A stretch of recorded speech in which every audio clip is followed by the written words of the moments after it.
welcome back to the Obese Studio, and I'm here with my July Senate prediction.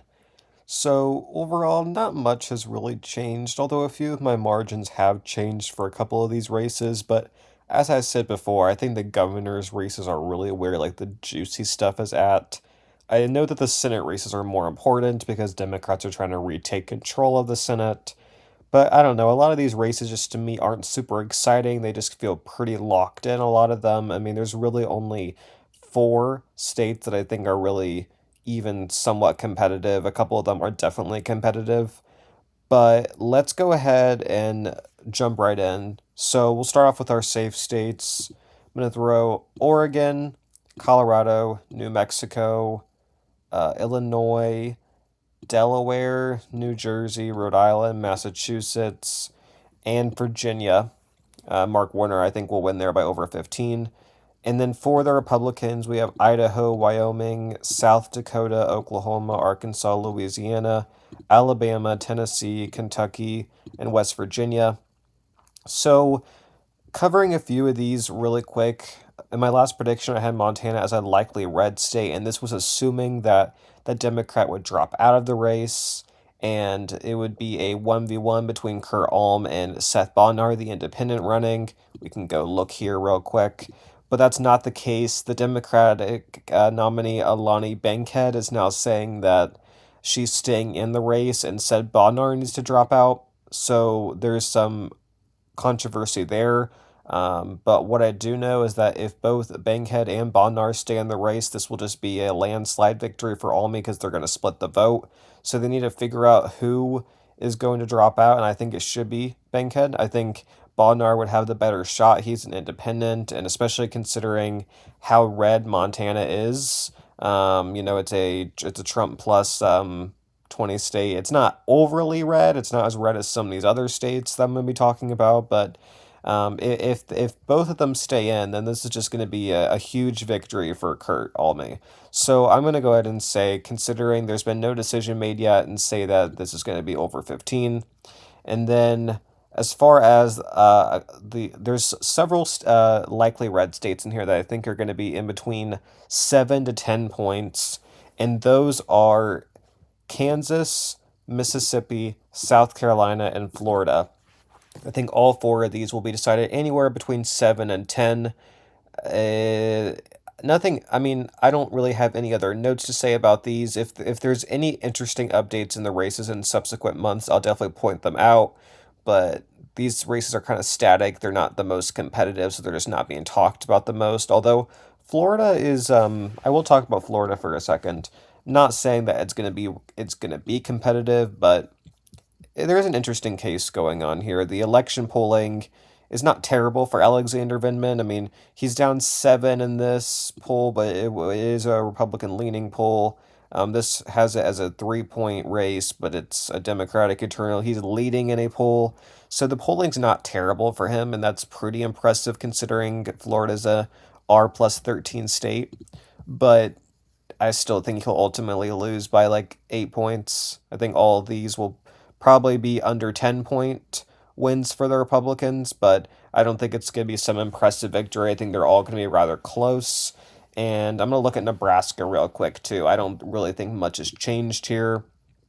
Although Sydney Burbank, I'm pretty sure, is supposed to drop out. I'm pretty sure, Burbank has stated she intends to withdraw from the general election if there is no clear path to winning. She must do so by August 3rd.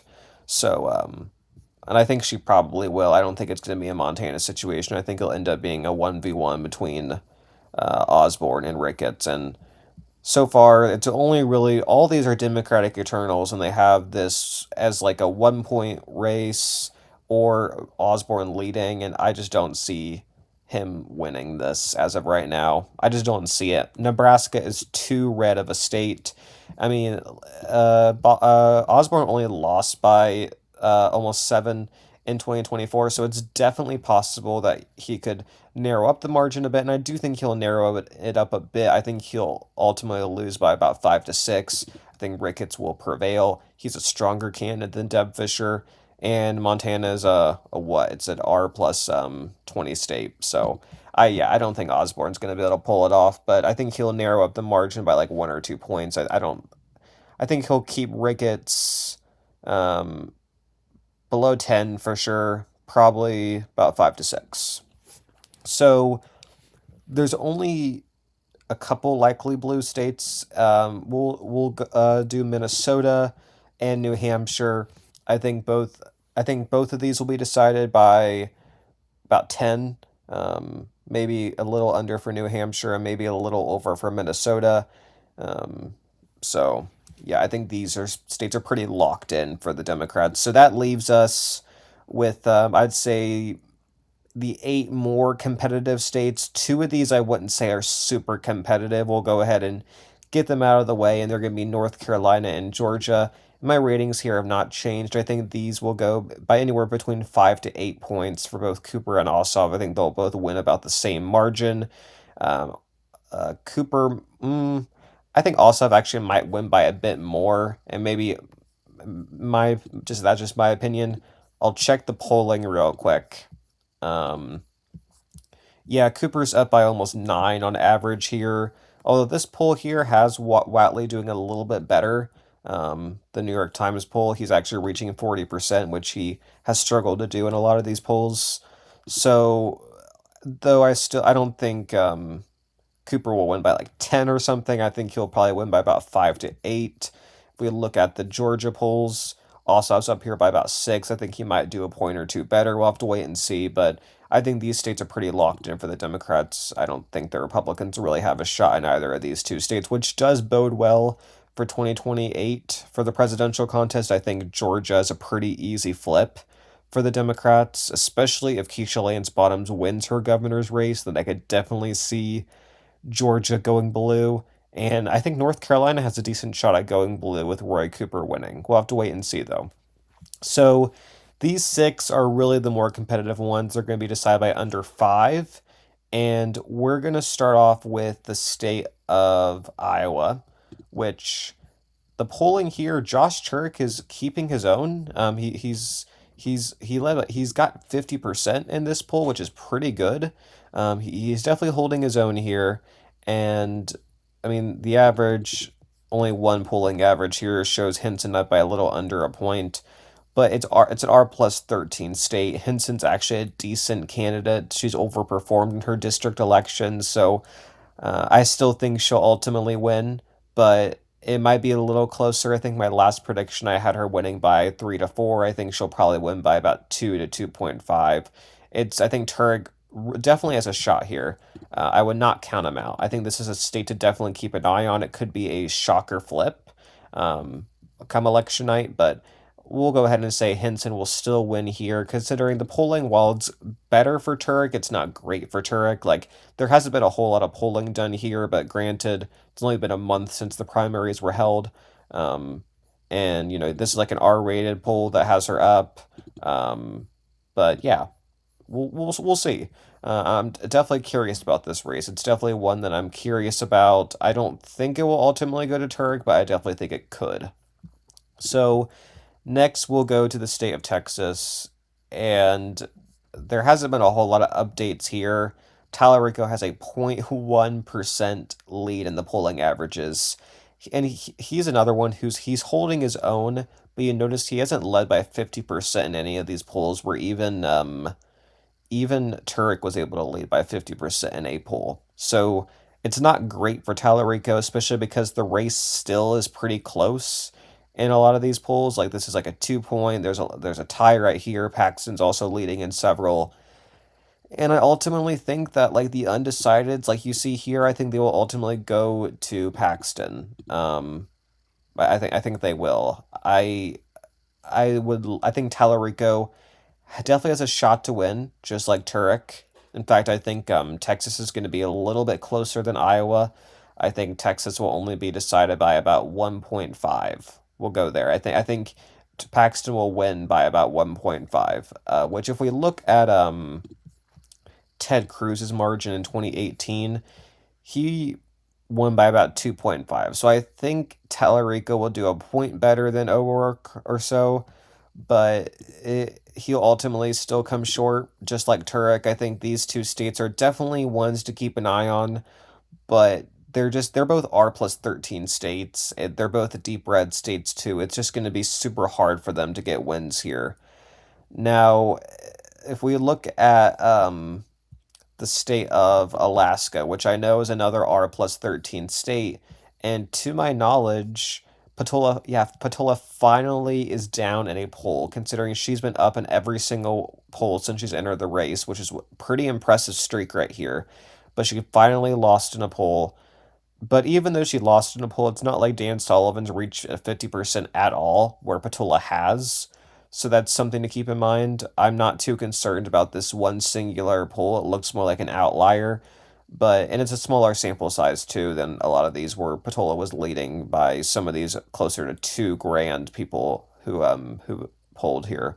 So I think I think Patola is still the narrow favorite to win. It's going to be very close. She's not going to win by some impressive margin because again, it's an R plus 13 state. But Alaska has the ranked choice voting. It's a bit more elastic, open to more independent minded candidates, and I think Patola is just the right type of candidate here. It's not it's red, it's very red, but they're more open to voting for someone like Patola or like a Tom Bigich, for instance. They're more open to that as opposed to a state like Iowa and Texas. They're just more open minded, which is why I have Patola winning here by about 1 to 2. So going up to the state of Michigan, this is a pretty recent update, something I just saw like a few minutes before I set up to record this. I found out that Mallory McMorrow has withdrawn from the Senate race. So it's going to be either Abdul El Sayed or Haley Stevens. And I saw that El Sayed posted a pretty cringe video of him singing his own rendition of "You Belong with Me," basically a political version, talking down on Mike Rogers.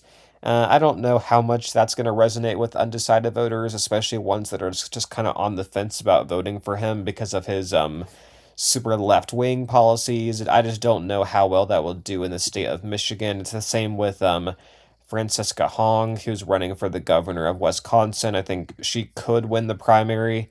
I think El Sayed is probably the favorite. If we take a look at the polling real quick, yeah, he's leading in every single poll um, since late May. So Stevens could make a comeback, but I think El Sayed will ultimately win. And I think he'll still beat Mike Rogers. We can take a look at the polling here. Yeah, he's leading him. So not by he hasn't reached 50% yet. So, but once I think he'll beat him by about 3. It's a bluer year. Trump's approval rating is like a -20 in the state of Michigan. So I think that'll be enough for El Sayed to win by about 3. I don't think it's as well as a Democrat could have done. I think if Mallory McMorrow ran a better campaign, I think she could have won here by over 5. But El Sayed, I think he'll hold his own. I think he'll probably do better than Stevens would do if she were the nominee. I think he has enough momentum behind him to pull off a win against Mike Rogers. So let's go to the state of Maine. And Maine has had a lot of updates since this is the most interesting race, in my opinion. The one I'm most into is this race because this should have been an easy flip for Plattner had he not been the type of candidate that he was. He should have been able to easily beat out Susan Collins. If they had run someone like Jared Golden or Troy Jackson, they could have easily knocked off Collins, but because it's Plattner, it's extremely concerning. Ever since those scandals about Plattner came out, which were in early June, his polling has taken a nosedive. He's not leading by 6 or more like he did before. He's only up by under a point in the polling average, and that is not a good sign for him. Susan Collins is actually starting to lead in some of these polls where she hadn't led in a poll since January. This is actually a good pollster right here, so it's definitely not looking too good for Plattner. But like El Said in Michigan, and of course this is a D+7 state, so it's a state that Plattner should have a better shot in anyways, minus the scandals. But although Collins is an overperformer, she's more unpopular now, and Plattner has enough momentum behind him. He's not a traditional Democrat. He excites, the more progressive base, and they like that about him. He presents something different, a fresh option. And I think that momentum and him just kind of being an outsider candidate, I think will be enough for him to still win against Collins, but not by some impressive victory. That's for sure. I honestly think he'll probably only win Maine by about 1 to 2. I wouldn't be surprised if he wins by the same margin that Patola wins by, which is deeply concerning. You have a D+7 state and an R+13 state voting by the same margin. And it's not good for Plattner. I wouldn't be shocked if he loses in the end. If we see polling that like consistent polling by this time next month that shows Collins ahead by a decent amount, my prediction will most likely change. But I'm still gonna say that Plattner will narrowly pull it off, and he's benefiting on him being an outsider candidate. I don't think this is a repeat of Cal Cunningham. Um, and granted, that was 2020. It was not as blue of a year that this is going to be, in my opinion. But yeah, I am worried about Plattner. So, but I'm still going to give it to him as of right now by a narrow 1 to 2 point margin. I think he could get it to around 2, maybe a little more, but I don't think he'll go anything beyond that. So I think he's stuck with a pretty narrow victory if he does win. So let's end off with the state of Ohio, my birth state, and my last prediction, Brown was down in a lot of these polls, and like yeah, it was right around here, and now he's doing a lot better. He won by 8 in this poll, clearing 50%. He won by 4 here, 3 here, and now he's down 3 again. And there's a lot of polls out that this New York Times did with pretty small sample sizes too. We had a pretty big sample size here that had him up by 8. So that is something to consider. I think he's doing a lot better now. And my last prediction I had Houston beating Brown by about 1 to 2, and then now I'm going to change my rating. I think Houston will win by under a point, and I think that both Houston and Ramaswamy will carry their Ohio races by under a point, and I think it's going to be very parallel to the Florida 2018 races. Scott won by .12 in the Senate race, and in the governor's race, or DeSantis, sorry, won by .39. I think both of these races will be decided by under a point either way. They could both go tilt blue too. Acton's doing decent in the governor's polls as well, so it's very possible that they could pull off wins there. And if they do, that would give Democrats control of the Senate. But I'm still just a bit skeptical on whether Brown can pull it off. Ohio is pretty red. They voted Brown out last time. Will they vote him back in again? Houston's also a more normal Republican, and that's what kind of gives me a big concern about giving this to Brown. So that's why I'm keeping it in the Republicans column for now. So my prediction is the same as it was last month. Nothing has really changed. 50-50, minus Brown getting slightly more momentum in his favor. But really nothing else has changed. So comment down below what you think of my prediction and what you would have differently if you were making these. And I will see you soon for my governor's prediction, probably coming either later this week or next. So thanks everyone for watching, and I'll talk to you guys soon. Bye everyone.